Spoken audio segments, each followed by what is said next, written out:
What if I told you that smart people who stop thinking are more dangerous than evil people who never started? That the most catastrophic decisions in history weren't made by mobsters, but by educated professionals who surrendered their judgment?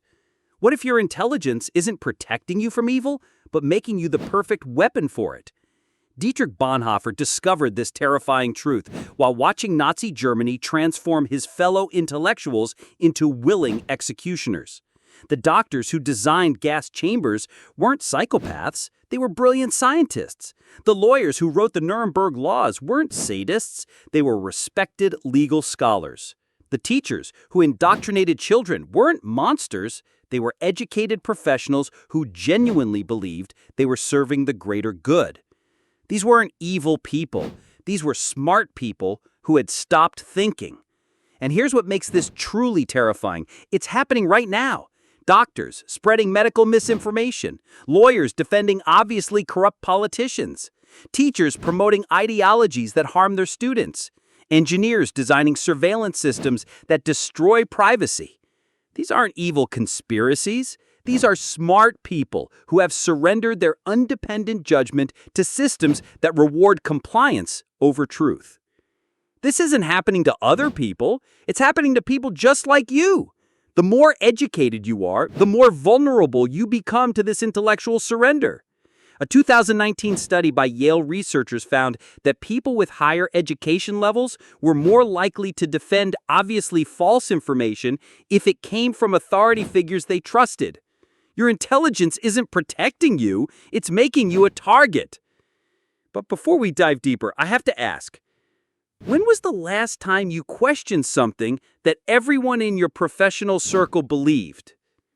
Keep that question in mind as we explore Bonhoeffer's most disturbing discovery about the relationship between intelligence and evil. Dietrich Bonhoeffer wasn't just observing evil from a distance, he was living inside it. Born in 1906 into Germany's intellectual elite, his father was a prominent psychiatrist, his brothers were lawyers and scientists. Bonhoeffer himself was a brilliant theologian who earned his doctorate at age 21. He had every reason to trust in the power of education and rational discourse.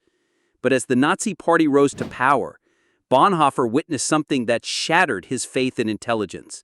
Bonhoeffer watched as his colleagues, his friends, his fellow intellectuals began supporting policies that contradicted everything they claimed to believe.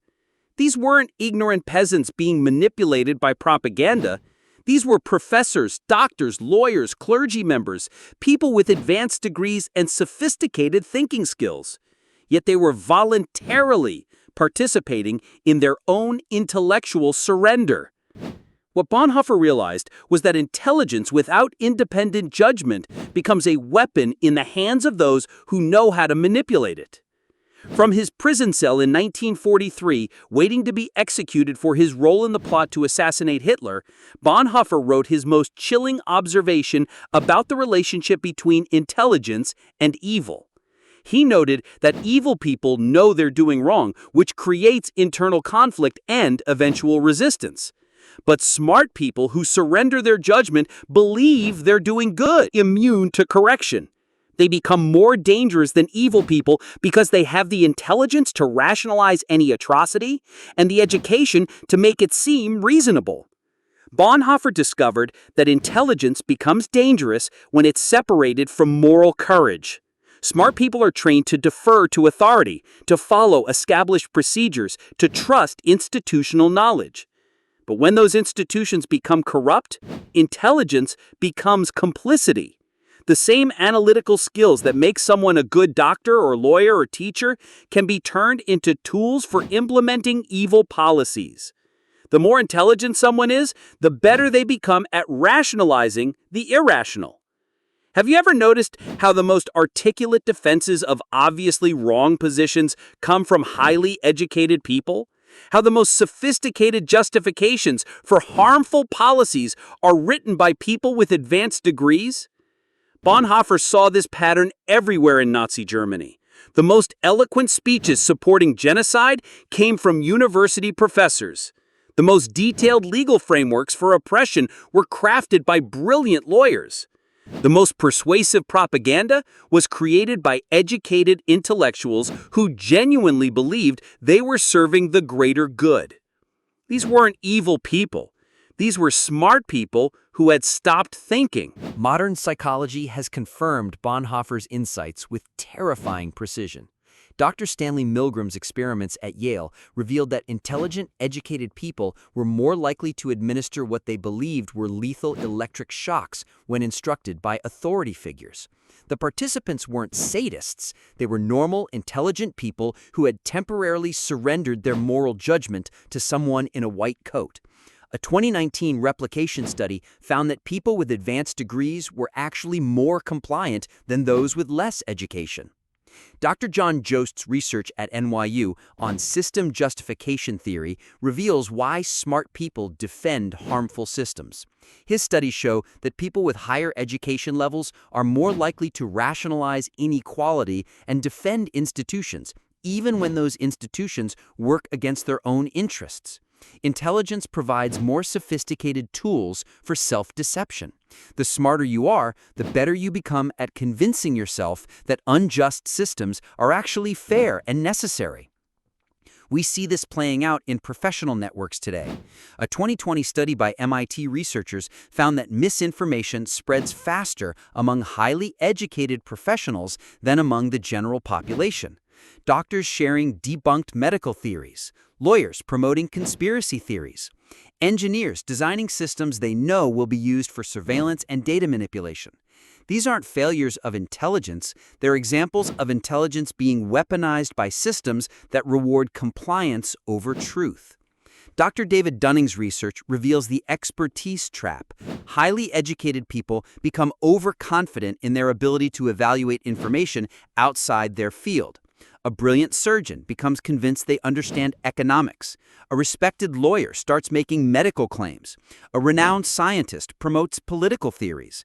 The same intelligence that makes them experts in one area makes them dangerous amateurs in others.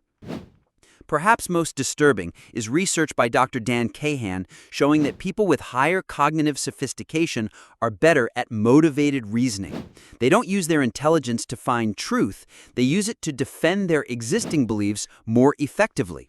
The smarter you are, the better you become at explaining away evidence that contradicts what you want to believe. Intelligence becomes a tool for self-deception rather than truth-seeking. Dr. Shoshana Zuboff's research on surveillance capitalism reveals how this plays out in the tech industry. Engineers and computer scientists use their intelligence to design systems they know will manipulate human behavior. They convince themselves that technological progress justifies any means. Their technical expertise makes them perfect instruments for implementing digital authoritarianism while believing they're serving innovation. Think about how this manifests in your own professional environment. How many policies, procedures, or practices do you follow without questioning simply because they come from authority figures? How often do you use your analytical skills to rationalize decisions you know are questionable? How frequently do you defer to institutional wisdom even when it contradicts your own moral intuition? The same intelligence that makes you good at your profession might be making you complicit in systems you would oppose if you examine them independently. A 2021 study by Harvard researchers found that professionals with advanced degrees were more likely to implement harmful organizational policies if those policies were presented as evidence-based or scientifically justified. Intelligence becomes a vulnerability when it's divorced from independent moral reasoning. The more sophisticated your analytical skills, the more sophisticated your capacity for self-deception becomes. Consider how this plays out in medicine today. Doctors with decades of training and advanced degrees spreading misinformation about vaccines, treatments, and public health policies. These aren't evil people trying to harm patients. They're intelligent professionals who have surrendered their independent judgment to ideological systems that reward conformity over scientific evidence. Their medical knowledge makes their misinformation more credible and therefore more dangerous. Look at the legal profession. Lawyers using their sophisticated understanding of the law to defend obviously corrupt politicians or implement policies that undermine democratic institutions. They're not evil conspirators. They're intelligent professionals who have convinced themselves that serving power is the same as serving justice. Their legal expertise makes them perfect instruments for legitimizing illegitimate authority. Universities themselves have become examples of this phenomenon. Professors with PhDs promoting ideologies that contradict their own research. Administrators implementing policies that harm students while convincing themselves they're protecting them. The same critical thinking skills that should make academics resistant to propaganda instead make them more sophisticated at rationalizing institutional failures. Silicon Valley provides perhaps the clearest example. Engineers and computer scientists designing systems they know will be used for mass surveillance, data manipulation, and behavioral control. They're not evil masterminds. They're smart people who have convinced themselves that technological progress justifies any means. Their technical expertise makes them perfect tools for implementing digital authoritarianism while believing they're serving innovation. Think about how this manifests in your own professional environment. How many policies, procedures, or practices do you follow without questioning simply because they come from authority figures? How often do you use your analytical skills to rationalize decisions you know are wrong? How frequently do you defer to institutional wisdom even when it contradicts your own moral intuition? The same intelligence that makes you good at your job might be making you complicit in systems you would oppose if you examine them independently. We saw this during COVID-19, when highly educated professionals began promoting obviously false information, not because they were stupid, but because they had surrendered their independent judgment to tribal loyalties that rewarded compliance over truth. Doctors, engineers, lawyers, people with demonstrated analytical abilities sharing debunked theories because their intelligence had been captured by ideological systems that punished dissent. The financial crisis of 2008 provides another example. Brilliant economists and financial analysts implementing policies they knew would lead to economic disaster. They weren't evil, they were smart people who had convinced themselves that serving institutional interests was the same as serving the public good. Their expertise made them perfect instruments for legitimizing obviously harmful practices. This is happening in every profession right now. Smart people using their intelligence to serve systems that reward compliance over truth, to rationalize policies they know are harmful, to defend institutions that benefit from their intellectual surrender. The more educated you are, the more sophisticated your capacity for self-deception becomes. So how do we fight back? Bonhoeffer believed that breaking free from intellectual surrender requires what he called costly discipleship. The willingness to think independently, even when it costs you professionally, socially, or personally. This means questioning authority, even when that authority has credentials. This means thinking for yourself, even when everyone around you is thinking the same way. This means having the courage to be wrong rather than the comfort of being compliant. First, practice intellectual humility. Recognize that your intelligence can be weaponized against you. The smarter you are, the more sophisticated your self-deceptions can become. Your advanced degree doesn't make you immune to manipulation. It makes you a more valuable target for those who profit from intelligent compliance. Question your own expertise, especially when it's being used to justify policies that feel wrong. Second, diversify your information sources. Actively seek out perspectives that challenge your professional consensus. Read research that contradicts your field's dominant paradigms. Listen to critics of your industry. Talk to people outside your professional bubble. Your intelligence is only as good as the information you feed it. And if you only consume information that confirms your professional biases, you're training your intelligence to serve conformity rather than truth. Third, question institutional incentives. Ask who benefits when you believe what you're being told to believe. Follow the money behind the research that shapes your professional opinions. Examine the career incentives that reward compliance and punish dissent in your field. Understanding these incentives doesn't make you paranoid. It makes you intellectually honest about the forces shaping your professional environment. Fourth, maintain moral courage. Be willing to sacrifice professional advancement for intellectual integrity. Speak up when you see colleagues using their intelligence to rationalize harmful actions. Refuse to implement policies that contradict your moral judgment, even if everyone else is going along. Remember that your professional expertise gives you more responsibility, not less, to think independently. In your professional life, practice what I call intelligent disobedience. Question policies that seem wrong, even if they come from respected authorities. Refuse to implement decisions that contradict your moral judgment, even if everyone else is complying. Support colleagues who have the courage to dissent, even when their dissent is inconvenient. Remember that intellectual courage is contagious, but so is intellectual cowardice. Find others who are committed to intellectual independence. Create spaces where smart people can question smart ideas without being labeled as anti-intellectual or conspiracy theorists. Build networks of professionals who prioritize truth over career advancement. Support colleagues who have the courage to dissent, even when their dissent makes them professionally vulnerable. But individual resistance isn't enough. We need systemic changes that reward intellectual independence over institutional compliance.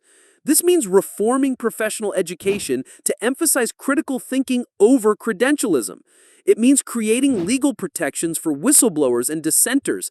It means building institutions that can function without requiring intelligent people to surrender their judgment. Most importantly, it means recognizing that intelligence without wisdom creates willing executioners. Think of intellectual courage like a muscle. If you don't exercise it regularly, it atrophies. Start small. Question one assumption in your professional life each week. Research one belief that everyone in your field takes for granted. Challenge one policy that feels wrong, even if you can't articulate why. Practice saying, "I don't know," when you actually don't know something. These small acts of intellectual independence build the courage you'll need when the stakes are higher. Bonhoeffer paid the ultimate price for refusing to let his intelligence be weaponized by evil. He was executed by hanging on April 9, 1945, just weeks before Germany's surrender. His last words were, "This is the end for me, the beginning of life."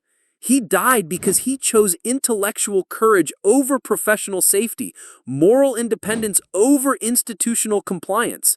He understood that intelligence without courage becomes complicity with evil.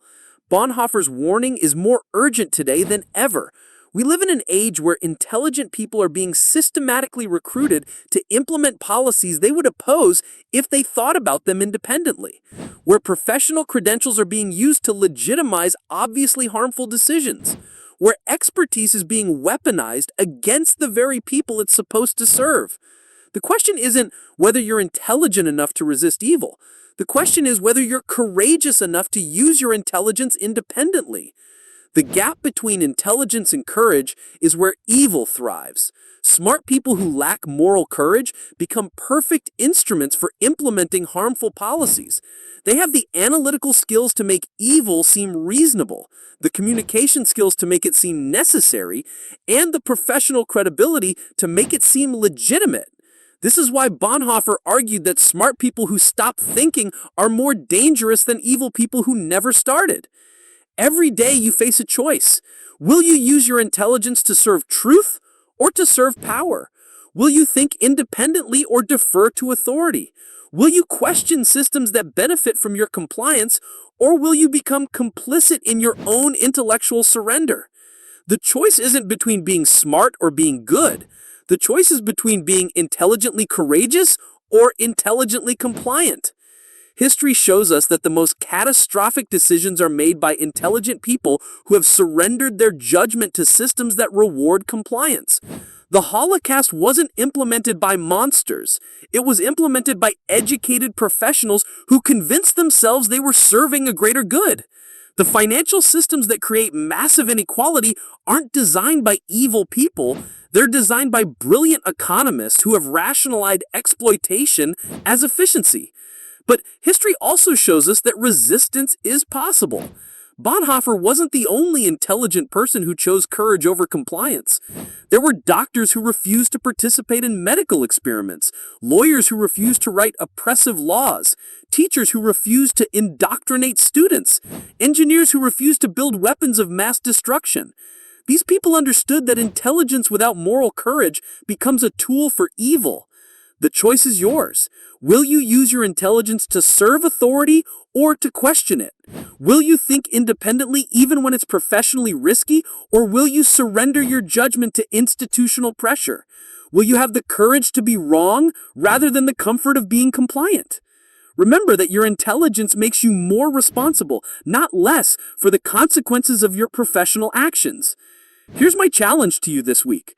Identify one belief or practice in your professional life that you've never questioned, but that makes you uncomfortable. Spend 30 minutes researching who benefits from you believing or doing this thing. Not to become paranoid, but to practice the kind of intellectual courage Bonhoeffer died defending.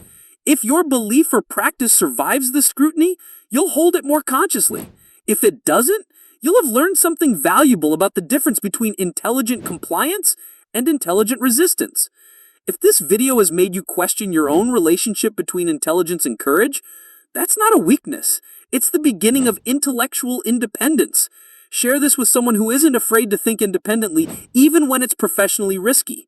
Because in a world that profits from intelligent compliance, the simple act of thinking courageously becomes the most important form of resistance we have. What's one professional belief you're willing to question this week? Let me know in the comments. And let's commit to being the kind of people who use their intelligence to serve truth rather than power. Remember, intelligence without courage creates willing executioners, but intelligence with courage creates resistance fighters. The choice is yours, and the stakes have never been higher.